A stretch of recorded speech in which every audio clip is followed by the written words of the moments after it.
আসসালামু আলাইকুম রহমতুল্লাহ বরকাতুহ। কেমন আছেন আপনারা? আশা করি আল্লাহ তাআলার রহমতে আপনারা ভালো আছেন। আই এম অলওয়েজ আলহামদুলিল্লাহ। আজকে হচ্ছে 3 মার্চ, আর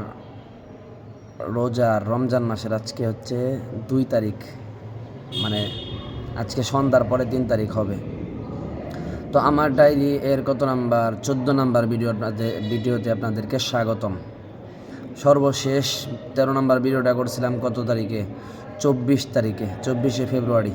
আর আজকে হচ্ছে 3 মার্চ, 3 তারিখ। ওইদিকে 4 দিন আর এইদিকে 2 দিন। যাই হোক, অনেক দিন হয়ে গেছে, অনেক দিন পরে। মাঝখানে অনেক কাহিনী হয়ে গেছে। তারপরে মসজিদে আসছি, বর্তমানে তারাবির মসজিদে আছি। আর 2 নম্বর কথা হলো, মন মানসিকতা ভালো লাগে সব কিছুর জন্য। গতবার এইরকম সময়ে অনেক বেশি উৎফুল্ল মন মানসিকতা ছিল, অনেক বেশি ভালো ছিল। তারপরে আর আজকেও ভিডিওতে আসতাম না, বেশি একটা ভালো না মন মানসিকতা। আর আজকে একটা বিশেষ কারণ কি জানেন? আজকে হচ্ছে আমার এই মোবাইলের জন্মদিন। মোবাইলের জন্মদিন বলতে 2023 সালের 3 মার্চ এই ফোনটা আমি কিনছিলাম। ওই দিন আমার সাথে আমার ছোটো ভাই ছিল। ছোটো ভাই একটু সাপোর্ট দিছে, যার কারণে ফোনটা কিনতে পারছি খুব সুন্দরভাবে। আর 2 নাম্বার কথা হলো, ওই সময়টা খুব ভালো ছিল। মানে যায় দিন ভালো আসে দিন খারাপ। এখন সময় কীভাবে আসতেছে, ভালো সময়গুলো কেমন চলে গেছে, অতীতগুলাই আমার কাছে মনে হয় ভালো ছিল। 2023 সাল ছিল, 23 সালটা ভালো ছিল। তারপরে কি 2022 সালের 3 মার্চ হলো আমার এই মোবাইলটা মানে মার্কেটে লঞ্চ হয়েছিল নতুন। দেখ, এগুলো ফালতু আলোচনা করে লাভ আছে। তো সর্বশেষ যে কথাটা বলছিলাম আমি, ওটা হলো যে তুমি আলেম হও, যদি না পারো তাহলে তলেব এলেমকে সাহায্য করো, যদি না পারো তাহলে তাকে মহাব্বত করো, আর যদি তাও না পারো তাকে মানে ঘৃণা করো না, মানে কোনো তলেব এলেমকে ঘৃণা করো না, এটা বলছিলাম। তো তারপরেটা ছিল, খাবারের জন্য তুমি অপেক্ষা করো না, খাবারকে তোমার জন্য অপেক্ষা করাও। টাকার পেছনে তুমি না, টাকাকে তোমার পেছনে ছোটাও। কী কারণে লিখছিলাম জানি না, ভালো লাগতেছে না। খাবারের জন্য তুমি অপেক্ষা করো না, মানে খাবারের জন্য অপেক্ষা করো না বলতে ওই লোভের বিষয় আর কি, এরকম কিছু, যে খালি খাই মন মানসিকতা না থাকা, যে মানে একটা কিছুর টাকার পিছনে ছোটো না। তারপরে লিখছি, টাকার পিছনে তুমি না ছোটো, মানে তুমি নিজের এমন যোগ্য বানাও যাতে করে খাবার তোমার কাছে চলে আসে, বা তুমি এমন যোগ্য বানাও যাতে করে টাকা তোমার পিছনে আসে। টাকার পিছনে দৌড় পারলে টাকা তো ধরা দেয় না। বুঝাইতে পারলাম না কথাটা, আসলে মন মানসিকতা ভালো না। যাই হোক, তারপর লিখছিল, ঘা যদি হয় সর্বাঙ্গে, মলম লাগাবো কোন অঙ্গে।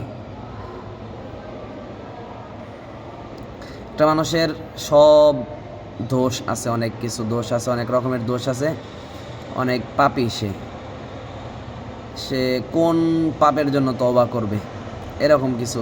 মানে একটা মানুষের অনেক ভুল, এই ভুলের মধ্যে তারে সংশোধন করার জন্য যে একটা আলাদাভাবে একটা ভুল আছে, ওইরকম ভুল কোনো নাই। মানে সর্বাঙ্গে ঘা, অনেক দোষ একটা মানুষের, তো তারে আর কীভাবে ঠিক করা যায়, এরকম কিছু না। এটার ব্যাখ্যা আরও সুন্দর আছে হয়তো, আমি কইতে পারতেছি না। আমি তো লেখছি খালি একটু লেখা রাখছি, শর্ট লেখা রাখছি। ব্যাখ্যাকে আপনারা জানেন, বুঝেন ভালো করে। তারপরে কি এখানে আমি কিছু লেখছি, এগুলো আমি বুঝতে পারি না। তারপরে লেগে গেছিলাম ওইখানে যে আদবকে বলবে রিয়াদ, তারপরে এলানকে দিবে ফয়সাল, মানে যাই হোক এগুলা লেখা আছে। একদিন তাবলিগে গেছিলাম, ওইখানে যাই লিখছিলাম। তারপরে আছে আর ওয়েদার অ্যাপ্লিকেশন, এগুলো খুব বেশি গুরুত্ব করেছিলাম। তারপরে কিছু বাংলা শের আছে সুন্দর, এগুলা শোনেন একটু। এটা খুব সুন্দর। প্রথমটা, ভাবছো কিসে ভাবছো মিছে, তুমি ভাবার কে, যাহার ভাবনা তিনি ভাবছেন, তুমি ভাবো তাকে। ভাবছো কিসে ভাবছো মিছে, তুমি ভাবার কে, যাহার ভাবনা তিনি ভাবছেন, তুমি ভাবো তাকে। সুন্দর একটা শের, বুঝছেন? মানুষ খালি ফালতু চিন্তা ভাবনায় থাকে, দুনিয়া পাওয়ার চিন্তা ভাবনায় থাকে, দুনিয়ার টাকা পয়সা, বাড়ি গাড়ি, নারী, এইসব চিন্তা ভাবনায় থাকে। আসলে যে সব বিষয়টা যেটা নিয়ে চিন্তা করা দরকার সেটা নিয়ে চিন্তা করে না মানুষ। আল্লাহ তাআলাকে নিয়ে চিন্তা করলে, বা যে চিন্তা করলে থিঙ্ক পজিটিভ, মানে ভালো চিন্তা ভাবনা করলে ভালো কিছু পাওয়া সম্ভব। মানে আল্লাহ তাআলাকে নিয়ে, মানে এখানে উদ্দেশ্য হলো যে তুমি আল্লাহ তাআলাকে নিয়ে ভাবো, আল্লাহ তাআলার ইবাদত বন্দেগীতে তুমি নিয়োজিত থাকো, তো যাহার ভাবনা তিনি ভাবছেন। মানে আমি যদি আল্লাহ তাআলাকে নিয়ে ভাবি, আল্লাহ তাআলাকে ভালোবাসি, আল্লাহ তাআলার ইবাদত বন্দেগী করি, তো আল্লাহ তাআলা আমার জিম্মাদার হয়ে যাবেন, আল্লাহ তাআলা আমার দায়িত্ব নিয়ে নেবেন। তো আমার আর বাড়তি কোনো কিছু চিন্তা করার দরকার নেই। মানুষের পেরেশানি কি, রিজিকের পেরেশানি, এটাই তো বড় পেরেশানি। তারপরে মানুষ বিভিন্ন সময় বিভিন্ন জিনিসের কারণে দরবারে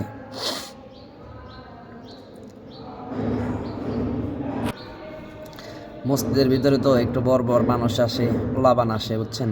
তো তারপরে কি আছে, যে জন দিবসে মনের হরষে জ্বালায় মোমের বাতি, আশু গৃহে তার দেখিবে না আর নিশীতে প্রদীপ বাতি। এটা এর আগে ফার্সিতে বলছিলাম যে আবলাহে করোজের রসান সামে আইকা ফুরি নেহাদ জুদবিনী কাজব সবরাও গন্নাবা সাদ্দার চেরাক।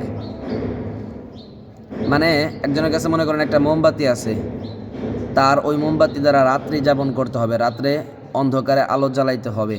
তো সেই মোমবাতিটা যদি সে নিজের দিনের বেলায় জ্বালায় শেষ করে ফেলায়, তো রাতের বেলায় সে আশু গৃহে তার দেখিবে না আর নিশীতে প্রদীপ বাতি, রাত্রের বেলায় অন্ধকারে থাকতে হবে। অতএব যেই সুযোগ আছে, সময় আছে, স্বাস্থ্য আছে, দেহ ভালো, অতএব নামাজ পড়লে ভালো হয়। এরকম কিছু ইবাদত বন্দেগী আর অনেক কিছুর সাথে উদাহরণটা মিলানো যায়। খুব সুন্দর একটা কথা আগের ভিডিওতে হয়তো বলছিলাম, এই কারণে আমি আর এখন না। তারপরে গেছে অল্পে অল্পে মিলিত হয়ে অধিক হয়ে যায়, আর ফোঁটার সাথে ফোঁটা মিলে স্রোত হয়ে যায়, ফোঁটার ওপর ফোঁটা পড়ে নদী হয়ে যায়, আর নদীর সাথে নদী মিলে সাগর হয়ে যায়। এরকম একটা সুন্দর ঘটনা আছে। কোন এক বুজুর্গ ব্যক্তি হয়তো জীবনে মানে খুব বেশি হতাশ হয়ে গেছিলেন যে আমার দ্বারা কিছু হবে কি না। তো তখন তিনি দেখলেন যে একটা পাথরের ওপর এক ফোঁটা ফোঁটা পানি পড়তে পড়তে সেই শক্ত পাথরটা ছিদ্র হয়ে গেছে, মানে একটু টেরা হয়ে গেছে। তো চিন্তা করলেন, যদি এই ফোঁটা ফোঁটা পানি পড়ার কারণে এই পাথরটা ছিদ্র হয়ে যেতে পারে, তো আমি যদি অল্প অল্প করে চেষ্টা করি, একদিন তো আমি বড় কিছু হয়ে যেতে পারি। ঘটনাটা আরও সুন্দর, কিন্তু আমি সুন্দর করে বলতে পারলাম না। তারপরে সাহাবায়ে কেরাম যুদ্ধের ময়দানে অবস্থাটা এমন হয়েছিল, তাদের সেটাকে করে নেই সুন্দর। আল্লাহ থেকে দূরে থাকে যেজন, তারা নয় মোর আত্মীয় স্বজন। আল্লাহর তরে সঁপে দেয় যেজন নিজের মন, তারাই একমাত্র আমার আপনজন।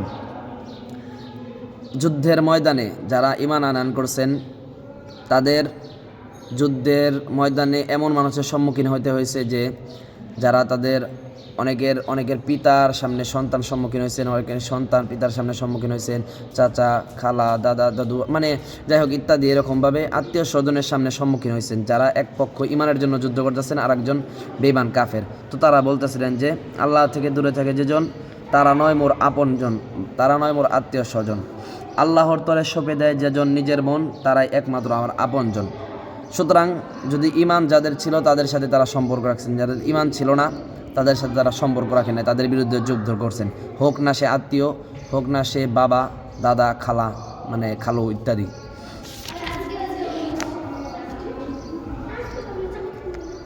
আল্লাহ তাআলা হবে যার প্রতি মেহেরবান, কে করিবে তার অকল্যাণ। আল্লাহ তাআলা হবে যার প্রতি মেহেরবান, কে করিবে তার অকল্যাণ। একটা ভালো জায়গা দরকার ছিল, এখন মনে করেন যে আস্তে আস্তে পোলাপান খালি বাড়তে আছে, এই কারণে ওই রকম মন মতো কিছু বলার সুবিধা হইতেছে না। আশেপাশে আর অনেক পোলাপান চলে আসতে হচ্ছে না, এই যে বৈশা রয়েছে, আর বক্তব্য পড়ার জন্য অনেক পোলাপান আসছে। তো যার কারণে ওই রকমভাবে মন খুইলা সব কিছু বলা সম্ভব না। তো জাস্ট যতটুকু সম্ভব আমি আমার আর 1 মিনিট সময় বাকি আছে, 1 মিনিটে শেষ করে দিই যে আল্লাহ তাআলা হবে যার প্রতি মেহেরবান, কে করিবে তার অকল্যাণ। একটা কথা আছে না যে রাখে আল্লাহ মারে কে। যে ব্যক্তির জন্য আল্লাহ তাআলা যথেষ্ট হয়ে যাবেন, সেই ব্যক্তির তো কোনো কিছুর ভয় থাকা উচিত না, সেই ব্যক্তির কোনো কিছুর ভয় থাকতে পারে না। মানে আল্লাহ তাআলা যার জিম্মাদারি নিয়ে নেবেন তার কোনো কিছুর ভয় থাকতে পারে না, বিষয়টা হচ্ছে এমন। যে তারপর আছে থাকে এটা পরে এক সময় কমনি। তারপরে ওরা ধরো দুনিয়ার জীবনে শুধু একবার, এই সুযোগ ফিরে আসবে না আর দ্বিতীয়বার। যাই হোক, দুনিয়ার জীবন শুধু একবার, এই সুযোগ ফিরে আসবে না আর দ্বিতীয়বার।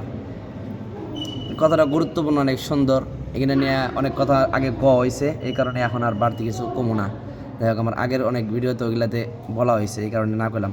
তারপরে কি আছে, এখন তোমার ছাত্র জীবন করবে শুধু ইলম অর্জন, অন্যথায় আফসোস করতে হবে সারা জীবন। এখন আমার পড়া দরকার ছিল বুঝছেন, পড়াটা বাদ দিয়ে যে সময় নষ্ট করতেছি, এটা আমার আফসোসের একটা কারণ হইব। এর লিগে আজকের মতো এই পর্যন্তই, সময় নষ্ট না করলাম। আমার যতটুকু সময় ছিল ততটুকু হয়ে গেছে, 10 মিনিট।